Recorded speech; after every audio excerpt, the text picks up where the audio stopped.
Love at the workplace. Let's okay. Let's go back. Let's go back. We gotta go back. We didn't got that out the way. We didn't got that out the way. Let's go. Big Daddy Kane. Let's go. Let's talk about Big Daddy Kane.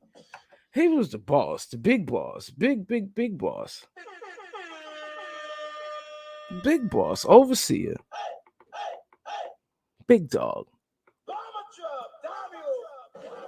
That's the one. That's the one that's writing down your fate. That's the one that you calling. You everybody knows this guy. He's this Rick Ross, the boss. Big Daddy Kane. Big Daddy Kane got his own office and all that stuff. You'd have thought he was the CEO. He's not. He's not the CEO. He's HNIC. HNIC. That's all we giving you, my G. That's who he was. HNIC. And he wore it well though. He wore it well. He wore it well, proud. Chin up, shoulders up. That good thing. But at the same time, at the same time, the ladies, hey, sir, he had a nice little beard or whatever. He was quiet, man. He didn't say much. He didn't say much. He walk at and look at you, his head down. He always wore a hat or whatever. High class. He got a good job, but he in a high position, but he wear a baseball cap down low like this. You'd have thought he had a ball spot. I don't know. He might. I don't know. He might. Anyway, dude was a GG. He was big dog, big boss, big hog. Yeah. All that good stuff. All the girls, everybody. I mean, he was in an admirable position, basically. Give dog respect.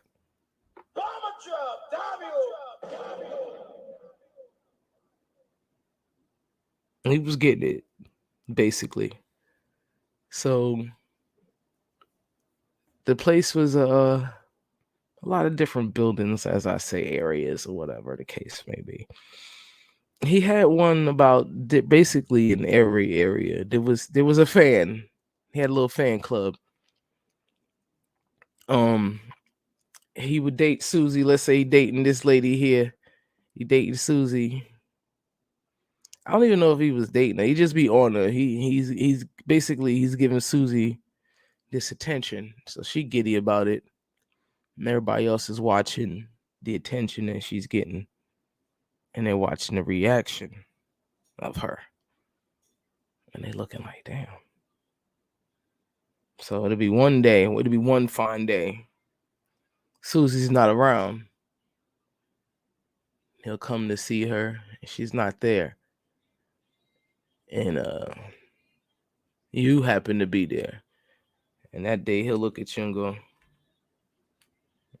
so I got you today, huh? And she's smiling. And he goes, yeah, I'll take my time. I know you're not experienced, I know she usually does it for me, so that kind of thing. Smooth operator. Smooth. Don't say much, but when it come out, it's soft spoken. It's smooth. That kind of thing. Anyway,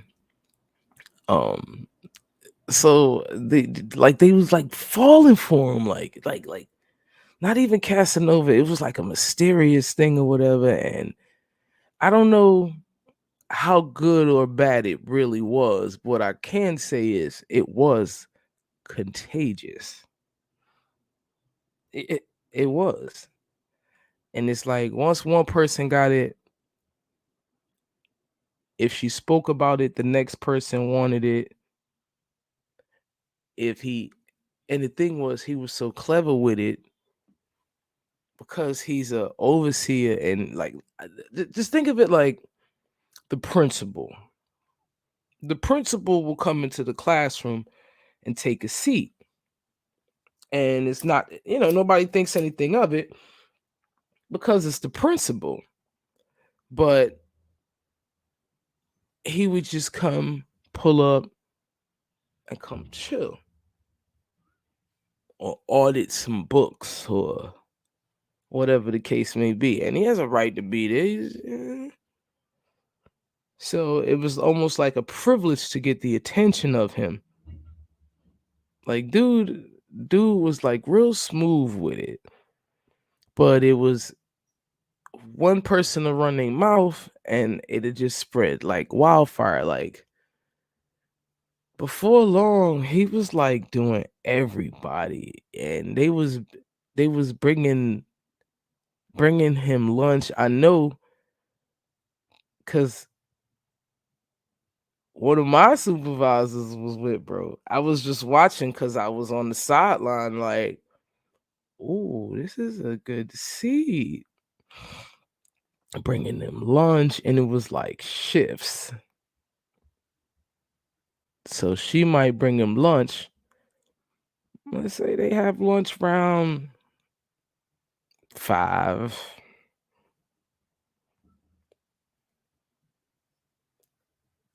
By like 8, 9, he might be having lunch with somebody else.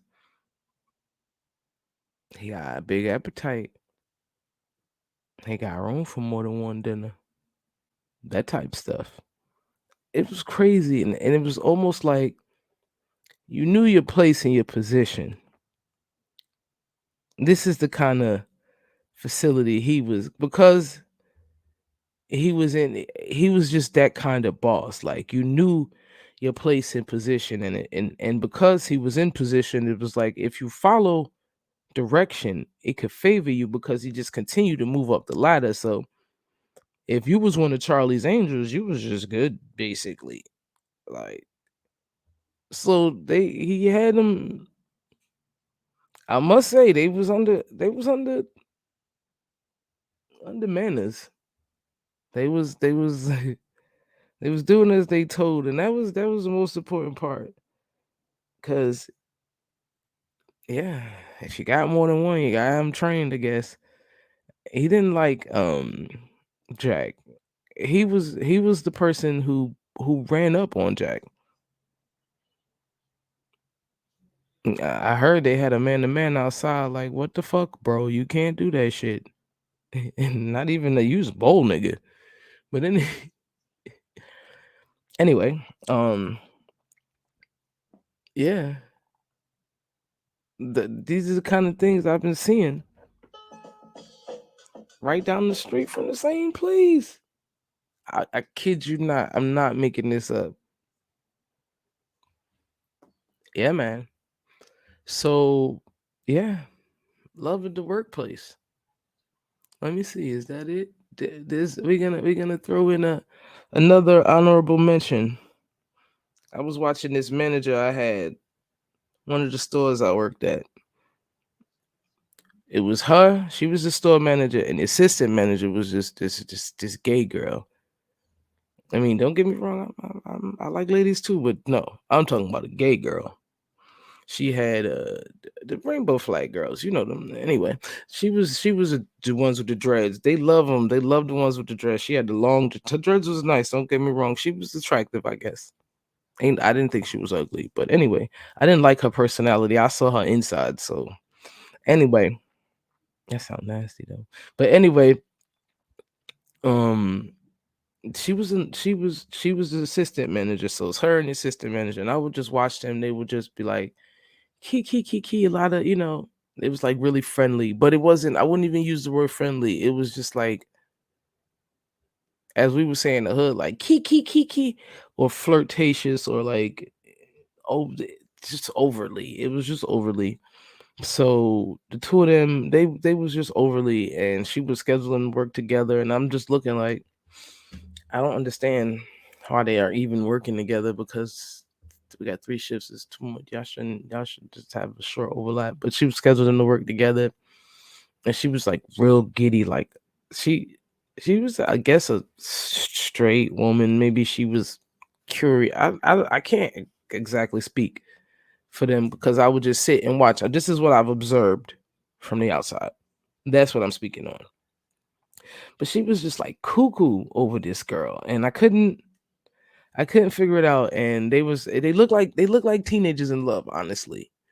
but at the workplace, and I know that both of them was in a relationship. But the thing was, they were so busy relating their ship. No one was working. Like there was points in time where they no one no one did the order. She thought she did it. She thought she did it, and it was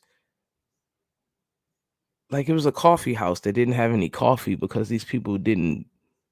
It was just it was just bananas. It was just I just had to throw that in there. And they was in love with each other, and it was crazy because I was just looking like, wow. And I would say, Miss Boss, why are you at work every day? She says, because I'm training you to be the manager, so then I can have two managers because I'm supposed to be off on weekends. So this weekend one manager will work, and then the next weekend the other girl she would work. So I'll be glad, once I get you trained up, then I can take the weekend off. And I'm like, Miss Manager, why are you at work why do I see my manager every day? And then she keeps going back to the story, like, cause once I get you trained up, and I'm like, don't repeat that damn story. You not understanding. If you ain't got but one manager, I understand you training me to be the second manager, and yeah, yeah, yeah. If you ain't got but one manager, that mean you should only be working one weekend. I mean, you should work one weekend. The weekend I'm supposed to be work after I get trained up, and she should be working one weekend. The weekend she's supposed to work because you only got one manager right now. Remember? And she like, I the same way she trying to explain it to me. I realized that the fact that you could keep saying it and it's not computing in your head leads me to believe there's no reason for me to explain nothing to you because it is clearly acceptable. These are the things that go on at the workplace. This is why you shouldn't be dating your boss, because if you're dating somebody, then basically they got something over you. So I whatever.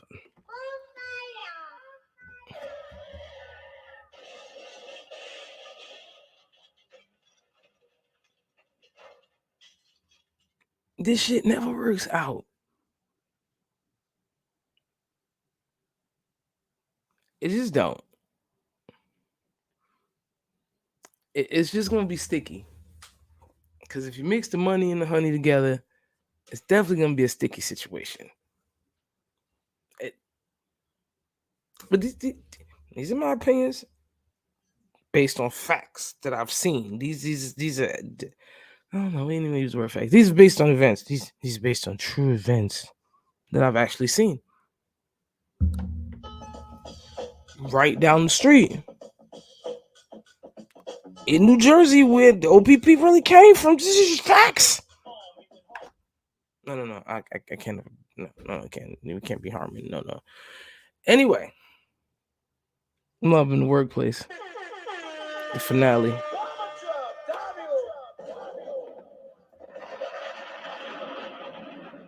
I appreciate y'all for pulling up on me, for listening to these crazy ass stories. When I come back after this, we're gonna be coming out with something new. I ain't even sure at the moment, but it's definitely gonna be new. Yep.